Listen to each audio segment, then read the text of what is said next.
As aulas não começaram, começaram as aulas municipais. Esse trajeto que a gente fez foi o trajeto do município.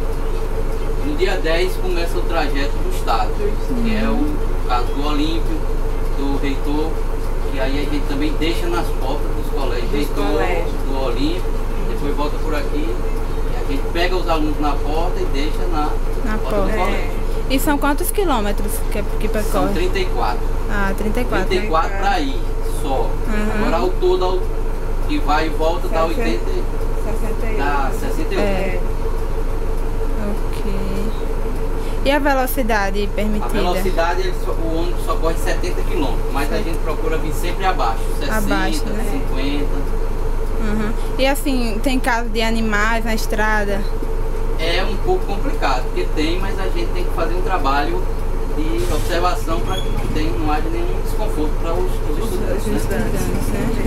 Né? Não tem um monitor assim não para orientar os alunos a descer, assim, o mesmo que faz isso, né? Não, sou eu mesmo. Aqueles menininhos pequenininhos, eles são do Marcos? São do povoado do Marcos, aí a gente pega para trazer para casa também. Aí atravessa, né? Atravessa, deixa entrega seus pais.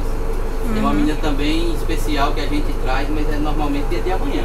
O nome dela é Patrícia. A gente para, pega ela, bota no ônibus. Tudo direitinho, Aí né? utiliza a cadeira de roda? Não, a cadeira de roda por enquanto ainda não. Ok. Acho que só era isso.